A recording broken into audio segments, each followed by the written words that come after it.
죽이려고 심쓰거늘 형제들이 알고 가이사라로 데리고 내려가서 다소로 보내니라.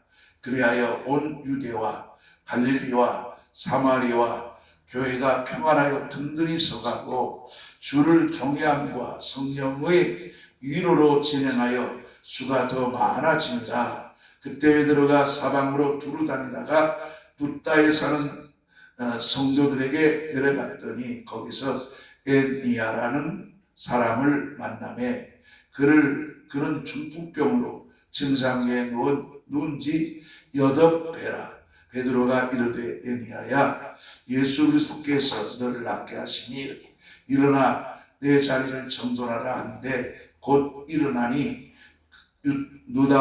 룻다와 사론에 사는 사람들이 다 그를 보고 주께로 돌아오니라. 아멘. 우리는 사도행전에 나온 이러한 인물들만 우리가 사도행전을 기록한 것이 아닙니다. 우리도 이 사도행전의 이론으로 같이 얼마든지 사도행전을 기록할 수 있다는 것. 그래서 우리가 주님 앞에 섰을 때 주님 나는 이렇게 살았습니다. 내 이런 허물도 있었습니다. 라고 자신 있게 이렇게 말할 수 있어야 된다. 이왕 우리가 예수를 믿을 바에는 화끈하게 아주 정말 바울처럼 스데반 집사처럼 비록 순교를 당한다 할지라도 담대하게 그리고 소신 있게 그 믿음을 끝까지 지켜 나가야 한다 하는 사실을 기억하시기를 바랍니다. 화요일날 밤인가요? 수요일날 밤인지 화요일이었죠.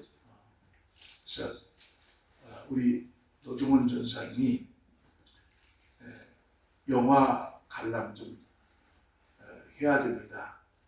뉴욕 부재활재단 사역을 하시면서 북한의 실정도 이런 직접 볼 수 있는 그 영화 상영인데 가자. 그래서 저하고 우리 집사람하고 우리 노전 원전사님하고 8시에 이제 영화관에 갔습니다. 영화 제목은 신의 악단, 신의 악단이라고 하는 영화입니다. 그래서 모처럼 북한의 어떤 그 보이드 장교 한 분이 딱 나타나서 이제 그 영화를 주도해 가는데 여러분 정말 오랜만에 교회 딱 뜨거운 그런 모습보다는 북한의 그 실정 그리고 교회 상황 그리고 지하교회에서 신앙을 지키려고 하는 이런 사람들이 영상에서 보여져서 그래도 그 교회는 북한에는 교회 없다고 말하는 것이 아니고 또 제가 이종호 목사님한테도 물었습니다. 북한은 정말 교회가 있느냐 그랬더니 교회가 있다는 거예요. 칠곡교회도 있고 대동강 교회도 있고 그래서 그 있다고 하는 것은 저도 알고 있습니다. 근데 그 영화의 그 이야기를 하면 꼭 주위 사람들한테 좀 알려주세요. 지금 70만이 넘었고 원래 이 영화를 만들면 70만이 넘어서면 일단 손해는 보지 않은 거야. 이제 그냥 그 성공했다 이런데 지금 기독교 영화가 100만이 넘었다고 합니다. 그렇다는 얘기는 많은 사람들이 영화 관람을 하고 있고 또 사람들의 그 이야기를 듣고 또 다른 사람들이 영화 참 좋다 해서 동의하고 가는 사람도 많은 것 같아요. 근데 저도 너무나 감동이 되어가지고 잠이 안 올 정도로 그런 영화입니다. 그래서 그 영화 중요한 것은 이렇게 말할 수 없지만 이제 북한이 이 핵을 만들다 보니까 대북 제재가 시작이 되지 않습니까? 그래서 1994년에 제재가 시작되면서 이제 모든 세계적으로 지원하는 그 모든 돈들이 다 끊어진 겁니다. 자, 끊어지다 보니까 북한은 돈이 필요하고 또 지원이 있다면 정말 좋겠는데, 그런데 좋은 소식이 하나 옵니다. 저 유럽에서 NGO 단체에서 뭐냐면 우리가 돈을 지원하겠다. 네, 조건이 있다. 우리가 직접 돈을 줄 수가 없고 다만 우리가 교회 2개를 질 수 있도록 교회 짓는 건축하는 일을 내가 우리들이 지원하겠다. 또 한 가지, 정말로 너희들이 교회에서 예배를 드린다. 근데 가짜라는 소문이 많다. 그런 가짜라고 하면 우리가 어떻게 그 돈을 갖다가 선교단체에서 지원할 수 있느냐. 확실하게 교회에서 이렇게 예배 드린다. 이것을 우리가 직접 보기 위해서는 한번 부흥하는 모습을 보았으면 좋겠다. 이렇게 조건을 겁니다. 그러니까 당시 그 보위부 장교로 있던 박시후라고 하는 이 배우가 거기 주인공에 나옵니다. 근데 그가 이름이 본래 거기서는 박교순이라고 하는 이 장교, 이 사람이 이제 끌어가는데 그걸 남쪽에서 예배 부흥에 드린 모습을 딱 보여주면서 이 박교순 장교한테 저렇게 해라. 당의 명령이다. 당의 명령이라고 하면서 이렇게 그 사람에게 책임을 맡겨주면서 그 높은 사람이 하는 말이 만일에 잘 되면 내가 이 자리도 주겠다고 할 만큼 그렇게 큰 기대를 갖고 명령을 내립니다. 그러면서 그때 이 박교순이라고 하는 장교가 아니 어떻게 제가 창피하고 저럴 일을 합니까? 당연히 명령이니까 해야 된다. 그래서 결국은 이제 그 일을 진행하기 위해서 악단들을 모집하게 되는 겁니다. 그 악단을 모집하게 되는데 그 악단에 부른 사람들이 어떤 사람이냐, 찬송에 대해서 좀 알고 또 이렇게 예배를 드렸던 그 분위기를 아는 사람들이 가지, 그냥 무슨 북한에 아무것도 보지는 못한 사람들이 찬송하고 또 이렇게 부른다는 것은 이건 도저히 따라갈 수가 없으니까 못하는 거야. 아무리 찬송해도 없어. 그래가지고 이 승리단원이라고 하는 하나의 그 이름도 없는 그 단원들을 모집해서 이제 그들이 같이 이제 어느 그냥 교회에 모여가지고 이제 이 박교순이라는 이 사람 지도 아래서 이제 지휘자 기타 할 것 없이 드럼 치는 사람, 하모니카 이 바이올린 치는 사람 이렇게 해가지고 음악단을 이렇게 만들어집니다. 그런데 그들이 열심을 그것도 2주 안에 그 모든 것을 해야 되는 거예요. 그러니까 얼마나 준비도 안 됐고 아무 신앙도 없는 사람을 2주 안에 이걸 맞추라고 하니 얼마나 힘들었겠냐 이 말이에요. 그 속에서 일어나는 일들이 그 영화 속에 그대로 나타나요. 그리고 이렇게 비밀리에 자기들끼리 또 얘기를 하면서 그렇지만 또 한 가지 뭐냐, 우리 북한의 교회에서 예배를 드린다고 하는 것은 있을 수 없는 거다. 그리고 보니까 이 사람들은 뒷조사를 해보니까 다 교회 다니는 사람도 없지 않아 있다. 그러니까 결국 이 사람들이 찬송하고 예배를 드린다고 하니까 뭐라고 그 박 장교한테 공문이 오냐면 또 그 뒤에 그보다 조금 계급이 낮은 같은 경제 부자인 진 가수이면서 배우였던 GPM이라고 하는 그 가수가 있어요. 바로 정진훈이라고 하는 이 배우인데, 이 친구가 또 아주 연기를 참 너무 잘합니다. 연기를 잘하는데 이제 이 두 사람이 이제 모든 것을 이렇게 끌어가요. 그런데 이 사람들을 이 집회가 끝나면, 2주 끝나면 다 총살을 시켜버리라는 지령이 떨어집니다. 그런데 이 박교순이라는 이 사람과 또 이야기 안 한다면서 알지. 그래서 영화 보라고 제가 얘기하는 겁니다. 진짜 오랜만에 코로나 이후에 정말 좋은 영화, 좀 낯뜨겁지 않아서 안 믿는 신앙이 없는 사람도 데리고 가도 아무렇지 않아요. 아주 너무 잘 만들었어요, 영화가. 그래서 사람들이 모여. 그래서 결국은 이제 거기서 연습을 하고 막 아주 뭐라고 당했으면 남쪽에서 예배드리는 부흥회보다 더 열렬히 하라고, 아주 열정적으로 이렇게 하라고 이렇게 지시를 하니까 막 아주 그냥 군대식으로 막 이 북한 이런 식으로 찬양을 부르면서 은혜부터 시작, 우리 요즘 잘 은혜로 시작, 은혜야 찬송. 거기 있어요. 새로 나온 거 좀. 주에.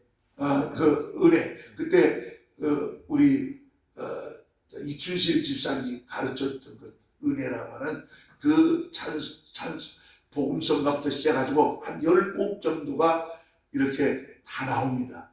근데 진짜 감동이야. 그래가지고 연습하다가 또 한 사람이 또 이 총에 맞아서 보이부에 와가지고 저 사람 교회 다닌 사람을 해가지고 이제 전부를 하고 이제 오고 그러니까 당의 명령이니까 누구도 건들지 못하게 하면서 그 일을 이렇게 진행해 가는 것입니다. 그런데 마지막으로 하나 더 놀라운 것은 그 박교순이라고 하는 이 장교가 자기도 찬송을 부르다가 은혜를 받아버립니다. 비록 가짜로 예배를 드렸지만 그 속에서 감동이 돼가지고 자기가 어떤 마음이 딱 드냐면, 그 자기 대위 같은 그 장교 둘이 같이 은혜를 받으면서, 야, 우리가 어찌 저 사람들을 다 죽일 수 있냐. 그래서 그 사람들을 이제 중국으로 차로 이렇게 피신시키니까 탈출시키고, 한 친구는 사형을 당하고 또 한 이 박교순이라는 이 사람도 이제 마지막 총살을 당하는. 그래서 뭐라, 주님 저 잘하고 있지요? 저 잘하는 거지요? 그러면서 방하면서 죽으면서 끝이 나고, 마지막으로 이렇게 끝을 내면서 그 탈출시켰던 사람들이 중국에서 이제 심사를 받는데, 이 사람들이 다 확인을 하면서 당신들은 자유로 해가지고 남쪽으로 이렇게 오는 그런 영화예요.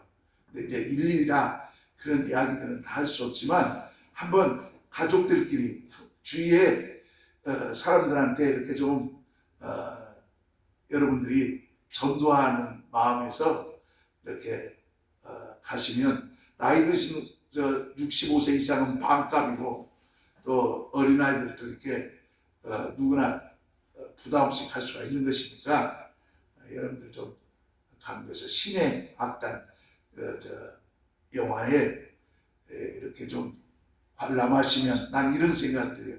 코로나19로 침체되고 교회 빠져나갔던 사람들이 이 영화를 보고 다시 하나님 앞에 돌아왔으면 좋겠다. 다시 그들의 마음이, 아니 저런 북한에서도 저렇게 우리는 신앙의 자유가 있어도 신앙생활 안 하는데, 저 사람들은 정말 그 신앙을 지키기 위해서 자기 생명을 바쳐가면서 순교하는 각오로 그들이 신앙생활하는 모습을 보면서 우리 너무나 은혜에 겨워가지고 고마움도 모르고 감사할 줄 모르고 다시 세상에서 방황하는 사람들의 모습을 보니까 너무 안타깝다. 그런 생각을 하기도 했습니다. 어쨌든 여러분들 신의 악단 여러분 꼭 기억하시고, 그리고 이런 유튜브나 거기에 보면 예고편이 나왔으니까 보면은 제가 어떤 분위기를 알 수 있어요. 그러니까 차에서 그 연습으로 가다가 우리는 평양 대동강 그 교회 가서 예배를 드리자 가다가 차 고장이 나가지고 거기서 그러면 여기는 갈 수 없으니까 그냥 여기서 연습하자 해가지고 그 몽골이라고 하는 거기서 차를 부른 게 눈 내린 그 하얀 밭에서 광야라는 노래를 부르고 또 이렇게 아주 그런 그 찬양하는 모습들이 그 추운 날씨에 벌벌 떨면서 고장 나가지고 이렇게 그 트럭 그 앞에 본네트를 열어놓고 예배 드리는 그런 모습들이 보면 우리 한국에서는 상상할 수 없는 그런 모습들이 거기에 이렇게 다 나옵니다. 그래서 북한 장애자들을 우리가 좀 돕고 있지만 그게 남의 일이 아니다. 우리가 그 일을 하는 것이라는 것을 기억하시고 여러분들 시간 있으면 꼭 관람하시기를 바랍니다. 우리는 한번 예수를 믿으면 죽는 날까지 화끈하게 믿어야 합니다. 우리는 예수님의 그릇으로 부름을 받았습니다. 그러면 예수님의 그릇으로 부름을 받았으면 그 그릇이 닳을 때까지 사용해서 정말 주를 위해서 쓰이는 우리 육체가 그릇인데 이 그릇이 주를 위해서만 온전히 쓰여져 가지고 닳았다 하더라도 그것이 하늘의 상으로 이어지는 그런 영광이 있다는 것을 우리는 생각하면서 우리는 주님 앞에 쓰임받아야 합니다. 우리가 주님 앞에 쓰여져야 한다. 그리고 우리는 사도행전의 한 기록을 위해서 나도 함께 오늘 이것을 써나가는 성도가 되어야 되겠다 하는 마음을 가져야 된다 그 말입니다. 우리는 하나님 앞에 봉사자로서 교회에서 일한다면 처음부터 끝까지 일관되게 이렇게 충성하고 믿음을 지키는 그 자세, 바로 우리 신앙은 계속해서 그러면서 성장하고 또 성장하고 진보하고 계속 이렇게 달라져야 돼야 된다는 얘기입니다. 다시 말하면 우리 신앙이 침체되고 점점 퇴보되는 이러한 신앙생활은 사도행전의 역사가 아니에요. 사도행전에서 말하는 그 성령의 역사는 우리가 더 열정적으로 정말 그 신의 악단에서 보여주는 그런 것처럼 찬송 부르도 정말 열정적으로 하나님께 찬양하면서 영광 드리는 가운데 감동이 되고 또 거기에서 주님이 살아계시다. 그들이 또 은혜를 받고 변화되고 비록 아무리 간부라 할지라도 아무리 공산당 세르로 교육을 받았다 할지라도 복음에 접하게 되면 그 사람들도 변화시켜버린다. 그 사람들도 무릎 꿇게 만들어서 순교까지 할 수 있을 만큼 그리고 어떻게 저 사람들을 그냥 모아둘 수 있냐. 우리가 죽더라도 저 사람을 지켜야 된다. 그래서 트럭을 대지하고 몰래 빼고 또 자기는 또 그 공연장으로 가면서 딱 보는데 사람들이 없어요. 그리고 잡히는 거죠. 그러면서도 기쁨으로 내가 이거 잘한 거죠 하면서 그 기뻐하는 그 마지막 박시우의 그 탤런트의 배우의 모습을 보면서 우리도 마지막 사도행전을 기록하듯이 저렇게 써야 되겠구나 하는 생각을 해봅니다. 그래서 바울 사도도 서신서를 통해서 여러 교회들에게 편지하면서 믿음의 진보가 있어야 된다. 신앙의 진보감을 강조하고 있어요. 바울은 예수를 만난 다음에 그리고 완전히 변화되어 가지고 이제 그 열쇠를 몰아서 그는 가만히 나 이제 뭐 유대기도 아니고 그냥 조용히 살아야 되겠다 하고 어떤 추원의 뭐 산으로 들어가든가 사람들을 만나지 않는 이런 생활이 아니라 그는 더 적극적으로 또 그 성경을 통해서 또 은혜 받은 것, 또 복음에 대해서 더 관심을 갖고 또 사도들을 하는 그 이야기들 이런 것을 들으면서 자신을 어떤 자세로 내가 신앙생활해야 된다 이것을 계속해서 자신이 찾아가고 공부하고 그리고 믿음을 지키려고 그 열정 이것을 우리가 이 바울을 통해서 배워야 합니다. 바울 사도는 얼마만큼 열정을 했냐면 이 여세를 몰아가지고 스데반 집사처럼 순교까지 결단하고 순교하면서 자기 믿음을 지킨 사람입니다. 우리는 스데반 집사가 은혜 받은 후에 순교해서 끝내는 것처럼 우리 신앙도 정말 주님 만날 때까지 최선을 다해서 정말 내게 주어진 내 몸을 가지고 닳도록 이렇게 힘써서 충성한다면 분명히 하나님께서도 우리를 기쁨으로 받아주실 것이라고 저는 확실히 믿습니다. 여러분 마태복음 13장 18절에 보면은 뿌리는 비유가 나옵니다. 길가에 떨어진 씨 악한 자가 그냥 이 하나님 말씀을 빼앗아 가서 그 사람이 더 이상 성장하지 못하는 이런 그 길가에 처음부터 이런 신앙이 온전히 자라지 못하게 하는 그런 사람도 있고 볼밭에 부러진 씨는 하나님 말씀을 받아가지고 막 기뻐하는 그런 그 심령이었지만 이 신앙의 뿌리가 깊지 않아서 결국은 말씀으로 인해 가지고 환난이나 핍박이 올 때 그냥 넘어져 버리고 결국 이렇게 되어지고 또 가시떨기에 뿌려진 씨는 말씀을 열심히 듣고 또 신앙생활을 참 열심히 합니다. 오늘 우리 대한민국에서 신앙생활하는 사람이 가시밭에 떨어진 그 뿌려진 씨처럼 신앙생활하는 사람이 참 많아요. 왜? 신앙 좋습니다.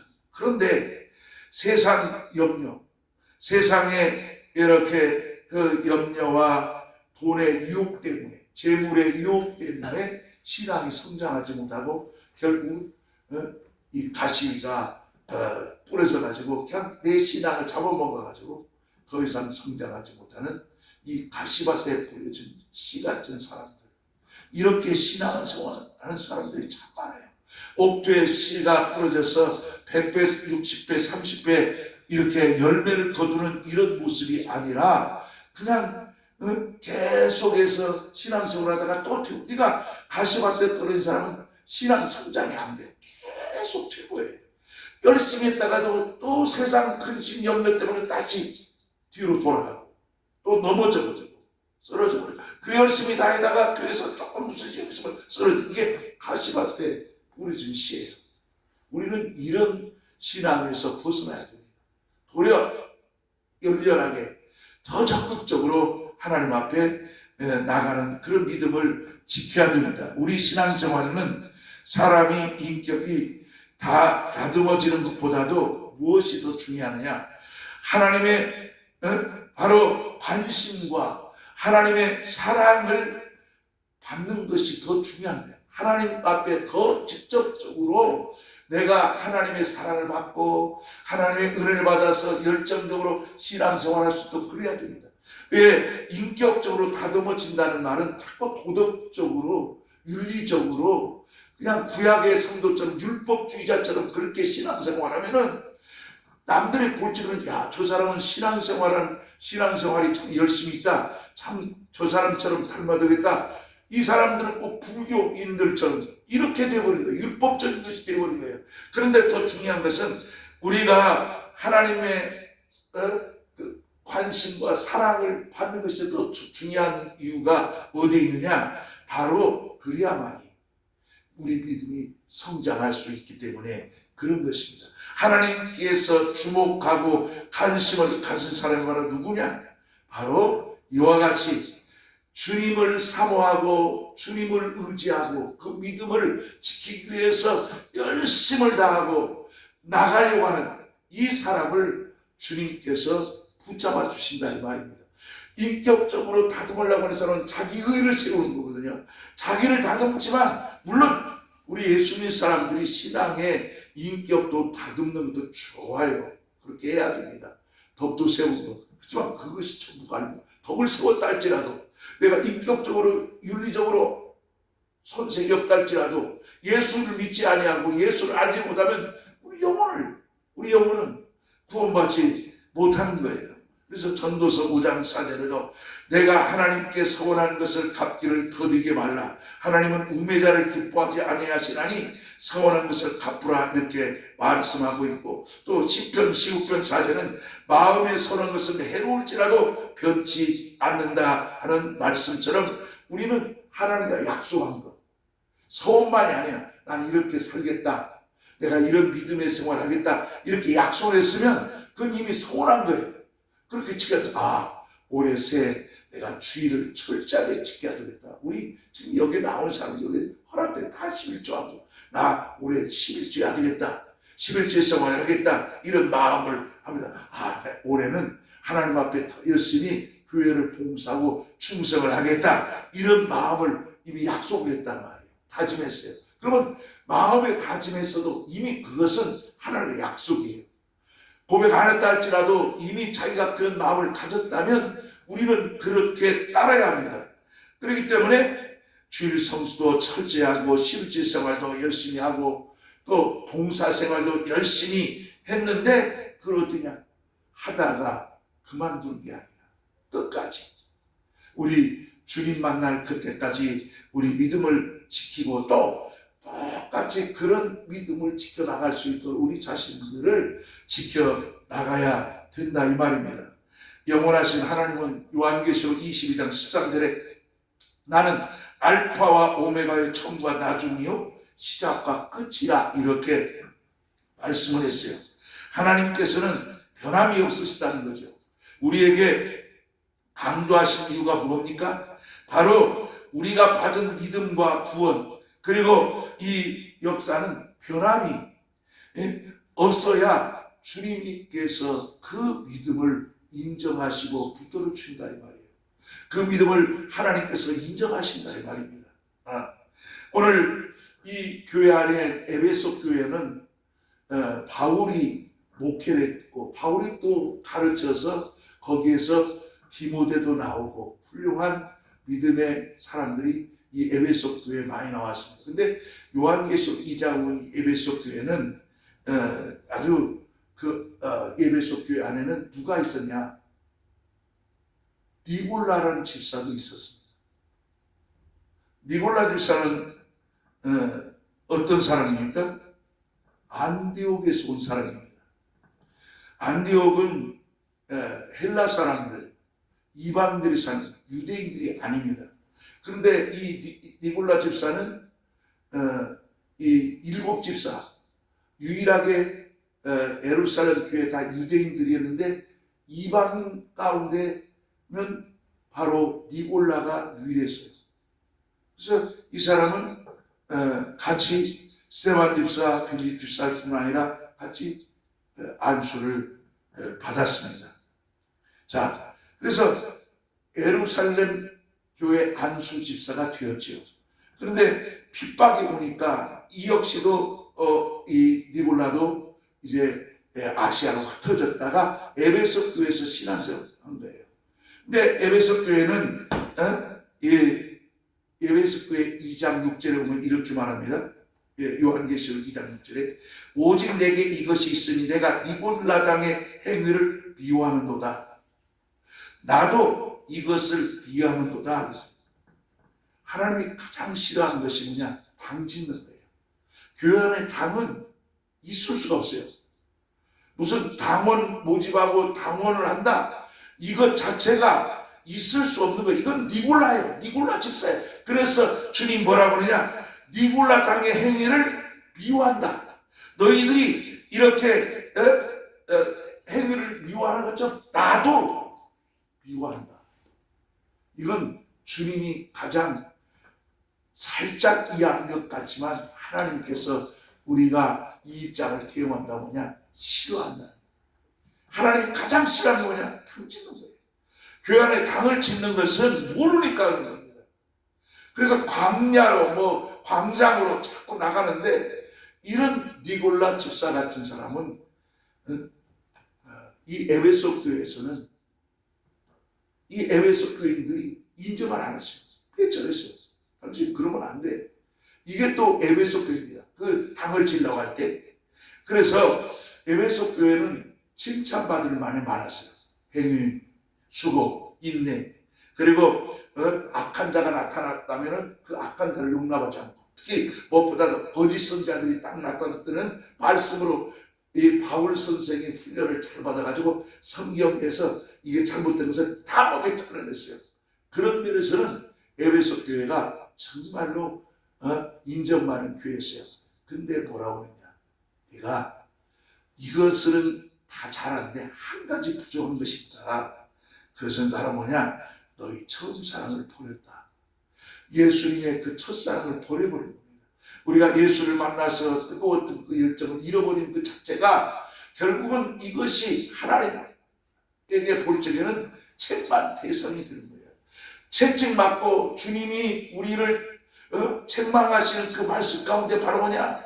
우리 첫 신앙을 끝까지 지켜가고 유지해야 되는데 그 믿음을 지키지 못할 때는 주님께서도 책망하십니다. 예수님이 지금 우리 에람께 오셔가지고 한다면 너희들은 그 처음 믿은 믿음을 청년 때나 우리가 젊어서 어떠냐 그 믿음이 지금 내가 신앙생활하는 그 자체가 그들과 함께 그 처음 시작할 때보다 내가 더 진보되어 있느냐? 그렇지 않으면 뒤로 퇴보되어 있느냐? 퇴보되어 있다면 회개합니다. 우리는 더 열정적으로 그렇게 강력하게 신앙생활을 해야 될 것을 이렇게 말씀하고 있는 거예요. 또 요한계시록에 14장 3절로 5절에 보면 저희가 보좌와 내 생물과 장로들 앞에서 새노래를 부르니 땅에서 구속함을 얻은 14만 4천 밖에는 능히 이 노래를 배울 자가 없더라. 이 사람들은 여자로 더불어 더럽히지 아니하고 정결이 있는 자라 어린 양이 어디로 인도하든지 따라가는 자며 사람 가운데서 구속을 받아 처음 익은 열매로 하나님과 어린 양에게 속한 자들이 그 입에 거짓말이 없고 흠이 없던 자니라. 이렇게 말하고 있습니다. 여기 14만 4천 이건 상징적인 숫자로서 구원받은 하나님의 백성을 말합니다.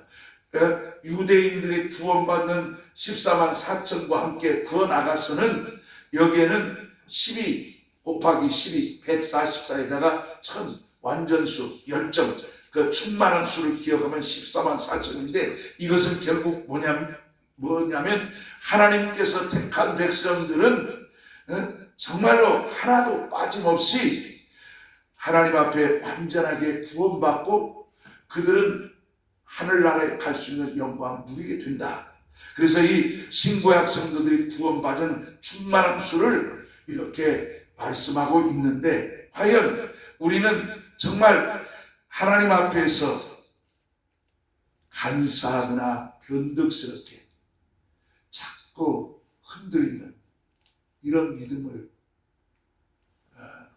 가지고 우리가 신앙생활을 했다면 이건 결코 하나님이 기뻐하지 않습니다. 하나님이 옳지를 않습니다. 여러분, 우리는 정말 하나님을 기쁘게 드리는 그 믿음을 지켜나가야 합니다. 우리는 하나님을 기쁘게 하기 위해서 우리가 열정적으로 해야 됩니다. 북한에서 제가 이야기했지만 그 사람들은 가짜로 예배드리고 가짜로 찬송하고 가짜로 막 박수고 막 열정적으로 이렇게 했지만 그래도 변화됩니다. 그래도 은혜 받았고 그 사람들이 물론 그 안에는 예수 믿는 사람도 있지만 단원 가운데 있지만 장교 두 사람은 원래 신앙이 없었던 사람들이에요. 그런데 그렇게 2주 동안 열정적으로 막 남쪽보다 더 열렬히 하다 보니까 열렬히 찬송하다 보니까 변화되는 거예요. 바꿔지는 거예요. 부끄러운 거예요. 우리는 변화가 없어. 진도가 없어. 똑같아. 그거 아니에요. 우리는 정말 하나님께서 우리 예수 믿는 우리들에게 약속을 주지 않습니까? 우리 믿음이 헛것이 아니라 하늘에 상이 있다. 우리 믿음은 하나님께서 약속, 하나님의 구원의 말씀이기 때문에 오늘 이 시간 우리 기도할 때 주님이여 정말 우리가 변함없이 우리 신앙을 지키고 믿음을 지켜나가는 이런 믿음의 사람들이 되게 하시고 정말 바울처럼 스데반 집사처럼 필립 집사처럼 우리가 온전한 신앙으로 우리 사도행전을 기록하고 증거하고 우리 땅끝까지 복음을 증거하는 저와 여러분들을 주의 이름으로 축원합니다. 우리 다 같이 함께 동성으로 기도합니다. 아버지 하나님